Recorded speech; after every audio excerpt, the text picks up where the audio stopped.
Hello, my lovely students, and welcome back to my channel Learn English with Iqbal. आज एक नया lesson के साथ आपकी खिदमत में हाजिर हूँ और चलते हैं लेसन की तरफ without wasting any time. So here are common grammar mistakes. कुछ ऐसी मिस्टेक्स मैंने ट्रेस की हैं, कुछ ऐसे सेंटेंसेस मैंने ट्रेस आउट किए हैं कि जो मोस्टली जिनमें हम मिस्टेक करते हैं उनको बोलते हुए. तो आइए चलते हैं.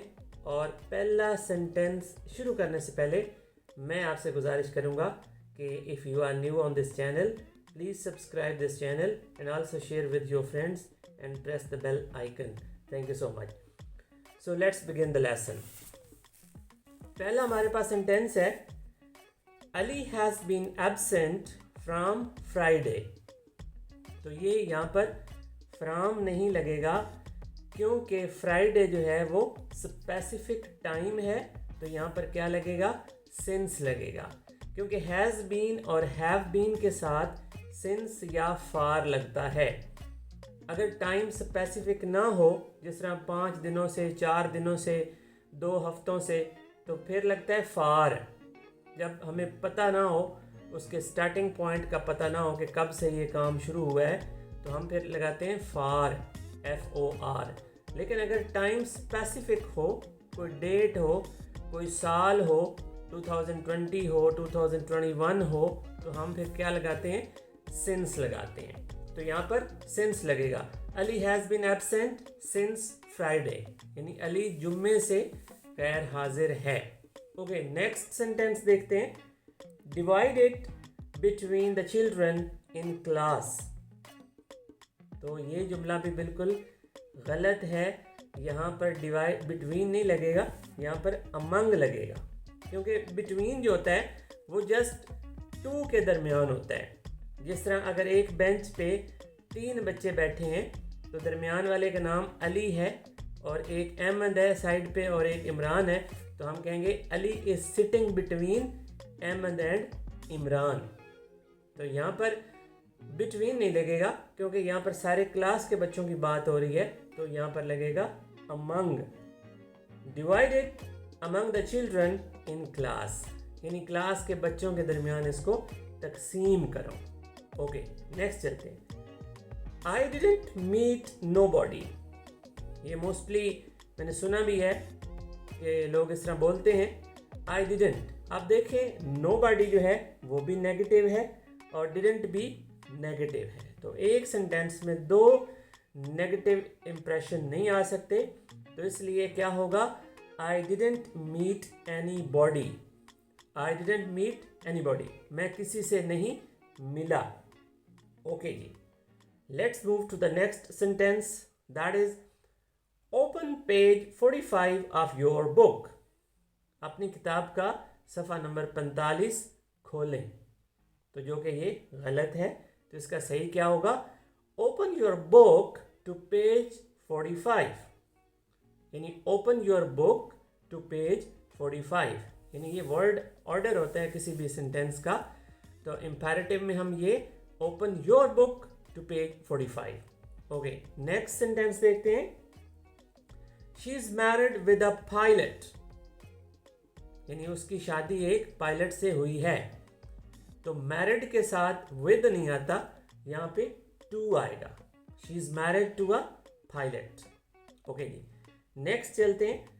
आगे 6 नंबर पे है, the house is enough spacious for me.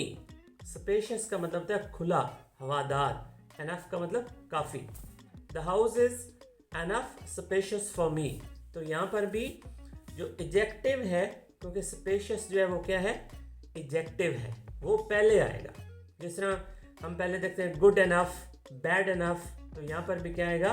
Spacious enough. Okay जी, नेक्स्ट एरर देखते हैं नंबर 7 पे. Every student like the teacher, यानी हर तालिब इल्म टीचर को पसंद करता है. तो ये टेंस है हमारे पास प्रेजेंट इंडेफिनिट टेंस का. तो प्रेजेंट इंडेफिनिट टेंस में जो सब्जेक्ट वर्ब एग्रीमेंट होता है, उसमें हम अगर सब्जेक्ट सिंगुलर हो, जिस तरह एवरी स्टूडेंट, इसका मतलब है सिंगुलर, हर एक तालिब इल्म। तो ये सिंगुलर है सब्जेक्ट, तो हम वर्ब के साथ एस या ई एस लगाते हैं। तो every student likes the teacher.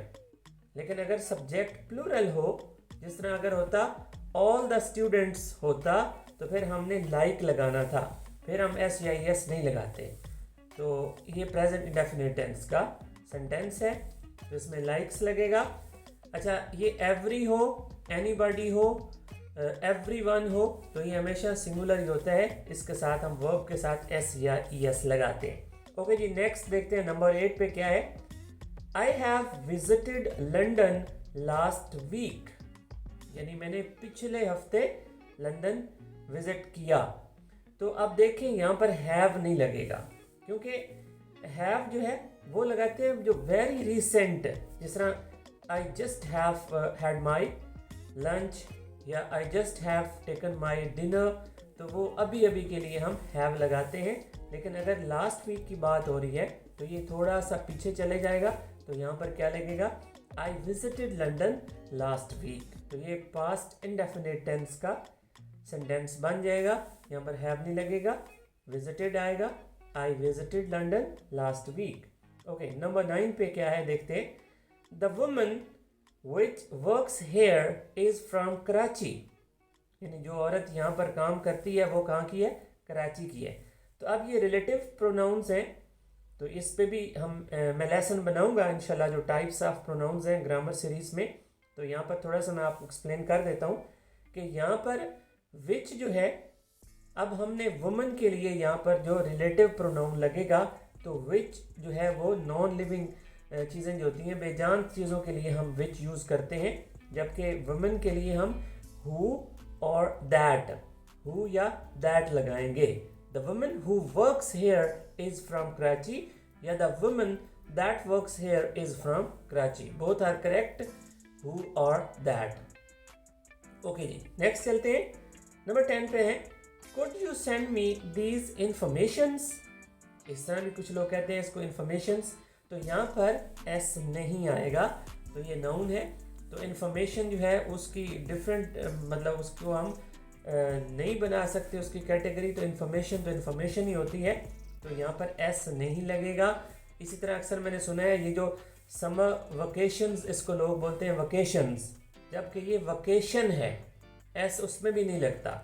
ठीक है, तो इसको हम अगर ज़्यादा किस्म की इंफॉर्मेशन हो तो हम पीसेस ऑफ इंफॉर्मेशन कह सकते हैं, हम इस इंफॉर्मेशंस नहीं कह सकते, तो ये इंफॉर्मेशन होगा। Could you send me these information. Okay, next यहाँ पर एंड पे मैंने 4 वर्ड सेलेक्ट किए हैं, इसमें भी कंफ्यूजन होती है। तो here versus listen, see versus watch. तो हियर और लिसन, इन दोनों का मतलब तो सुनना ही होता है, लेकिन इसमें बहुत ज़्यादा डिफरेंस है। हियर जो होता है वो जस्ट जिस तरह आप एक टीचर का लेक्चर सुन रहे हैं, जिस तरह आप मेरा लेक्चर सुन रहे हैं, तो साथ कोई बाहर से किसी गाड़ी ने हॉर्न बजा दिया है तो वो भी आपने सुन लिया। अब मेरे लेक्चर को आप लिसन कर रहे हैं, और जो बाहर से वैसे कोई आवाज़ आ गई है, साथ पीछे को बच्चा रो रहा है या टीवी चल रहा है या कोई और टेप रिकॉर्डर चल रहा है, कोई भी आपके कानों में आवाज़ आ रही है, तो that voice you are hearing but you are listening to me. यानी कोई चीज़ ध्यान से सुनना लिसनिंग होता है, और वैसे ही जो बेध्यानी में कोई आवाज़ कानों में पड़ जाए, that is hearing. Okay, next है सी versus watch.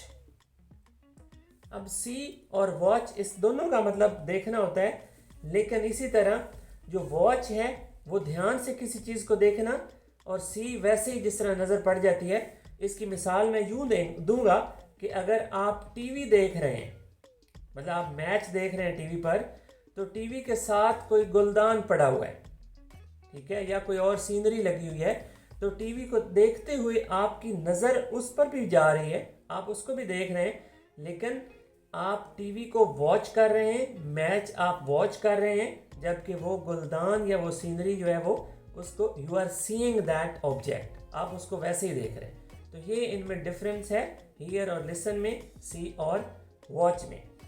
I hope you enjoyed the lesson, and I always say that if you are new on this channel, please subscribe my channel and share with your friends so that you could receive every new video, every new lesson. So stay blessed. Allah Hafiz.